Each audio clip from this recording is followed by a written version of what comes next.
اور اللہ نے اس حد تک ان کی حقارت کا اور حیثیت کا ذکر کر دیا کہ کھجور کی گٹھلی پر جو ایک چھوٹا سا چھلکا ہوتا ہے یہ لوگ اس کے مالک بھی نہیں ہیں۔ جب ان کی حیثیت اور اوقات اتنی ہے تو یہ آگے کسی کو کیا دے سکتے۔ اور ایک جگہ پر تو اللہ رب العزت نے ان کی واضح طور پر کلی کھول دی، إِن يَسْلُبْهُمُ الذُّبَابُ شَيْئًا لَا يَسْتَنْقِذُوهُ مِنْهُ۔ یہ مشرکین اور کفار اللہ کو چھوڑ کر ان کی عبادت کرتے ہیں، ان سے دعائیں مانگتے ہیں اور اپنا سب کچھ ان کو سمجھتے ہیں۔ ان کی اپنی حیثیت یہ ہے کہ اگر کوئی مکھی ان سے چیز چھین کر لے جائے، ان کے اندر اتنی طاقت نہیں کہ اس مکھی سے یہ چیز واپس لے سکے۔ جب ان کی اپنی حیثیت یہ ہے تو یہ آگے کسی کی کیسے دعا قبول کر سکتے ہیں، کسی کو کیسے نفع پہنچا سکتے ہیں اور کیسے کسی کو نقصان سے دور کر سکتے ہیں۔ آج کے درس میں جو آیت کریمہ ہم نے پڑھی ہے اس میں اللہ سبحانہ و تعالیٰ نے ساری انسانیت کو مخاطب کیا، جس میں مرد بھی شامل ہیں، عورتیں بھی، مسلمان اور کافر بھی، اور قیامت تک آنے والے افراد کو اللہ تعالیٰ نے مخاطب کیا اور فرمایا انتم الفقراء الی اللہ، تم ہی فقیر ہو اللہ رب العزت کے، واللہ هو الغنی، اور اللہ تعالیٰ غنی ہے، الحمید تمام تعریفوں کے لائق اور قابل ہے۔ گویا انسان کو اللہ رب العزت کا ہر دور میں محتاج بنا دیا گیا، اور انسان کی محتاجگی تین طریقے سے ہے۔ ایک، انسان اپنی بقا کا محتاج ہے کہ کوئی بھی انسان اس دنیا میں اللہ رب العزت کی مرضی اور اجازت کے بغیر رہ ہی نہیں سکتا، اس کی بقا اللہ تعالیٰ کی محتاج ہے۔ دوسرے نمبر پر انسان کا وجود یہ اللہ رب العزت کا محتاج ہے۔ آپ اپنی مرضی کے ساتھ ایک سانس بھی نہیں لے سکتے، آپ اپنی مرضی کے ساتھ حرکت بھی نہیں کر سکتے، آپ کا دل اللہ رب العزت کے اختیار میں ہے۔ آج تو سانسیں چل رہی ہے، ایک سیکنڈ اور ایک لمحے کا پتہ نہیں کب اللہ رب العزت آپ کے دل کی حرکت بند کر کے آپ کو فوت کر دے۔ آپ کا وجود بھی اللہ رب العزت کا محتاج ہے۔ تیسرے نمبر پر انسان کی دینی اور دنیاوی ضروریات یہ اللہ رب العزت کی محتاج ہے۔ انسان گویا اس دنیا میں ایک قدم بھی اللہ رب العزت کی اجازت اور مرضی کے بغیر نہیں اٹھا سکتا، تو اس لیے فرمایا یا ایھا الناس انتم الفقراء الی اللہ، اے لوگوں تم سارے کے سارے اللہ تعالیٰ کے در کے فقیر اور محتاج ہو، واللہ الغنی، اور اللہ تعالیٰ غنی ہے، بے پرواہ ہے، الحمید تعریف کیا ہوا ہے۔ سب سے پہلے غنی کی صفت لے کر آئے، اس کے بعد حمید کی صفت لے کر آئے۔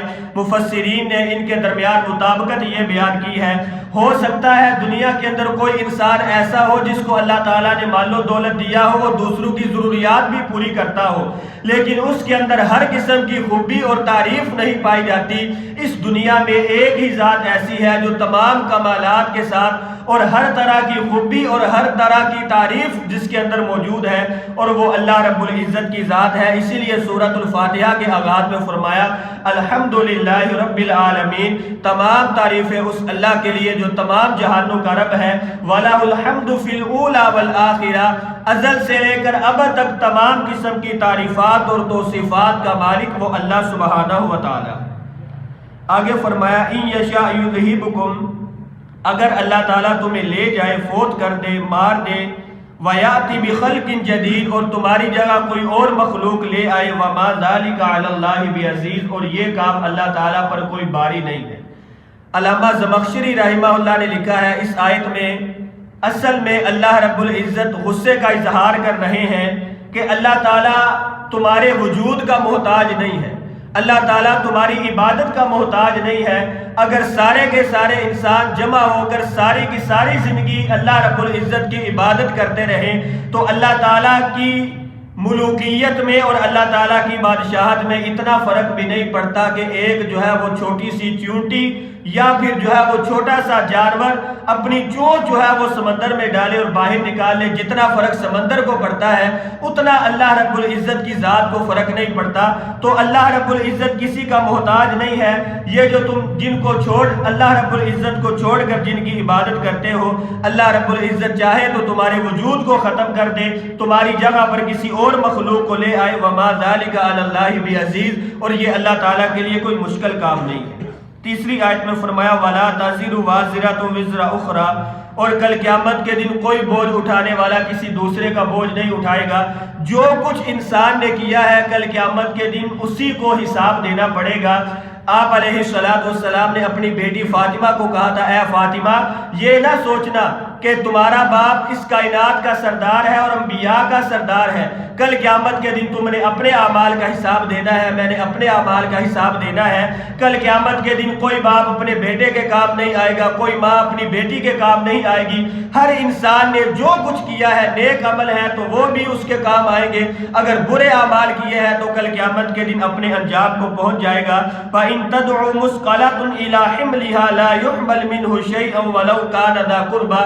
آیت کے اگلے حصے میں فرمایا اگر کوئی بندہ کسی کو پکارے گا بھی کل قیامت کے دن میری یہ نیکیوں کا یا میرے گناہوں کا یہ بوجھ ہے تم اٹھا لو، تو اللہ رب العزت ارشاد فرما رہے ہیں ایسا بالکل بھی نہیں ہوگا۔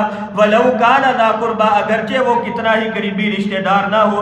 إِنَّمَا تُنذِرُ الَّذِينَ يَخْشَوْنَ رَبَّهُمْ، آپ صرف ان لوگوں کو ڈرائیے جو اللہ رب العزت سے ڈرتے ہیں، اللہ کو دیکھے بغیر، وَأَقَامُوا الصَّلَاةَ، اور نماز قائم کرتے ہیں۔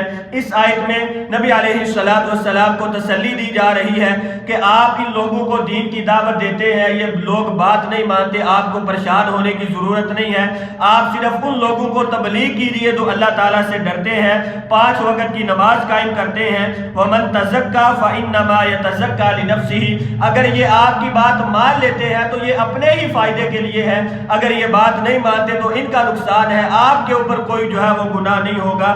اسی لیے فرمایا وَمَن تَزَكَّىٰ، جو اپنے آپ کو پاک کر لے گا، فَإِنَّمَا يَتَزَكَّىٰ لِنَفْسِهِ، گویا اس نے اپنے لیے اپنے آپ کو پاک کر لیا، کل قیامت کے دن اسی کو فائدہ ہوگا۔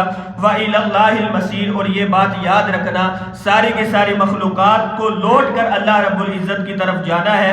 اللہ تعالیٰ ہر مخلوق سے اس کے کیے ہوئے کا حساب لے لے گا۔ اللہ تعالیٰ سے دعا ہے کہ اللہ تعالیٰ ہمیں قرآن مجید سمجھ کر اس پر عمل کرنے کی توفیق عطا فرمائے۔ وَمَا عَلَيَّ إِلَّا الْبَلَاغُ۔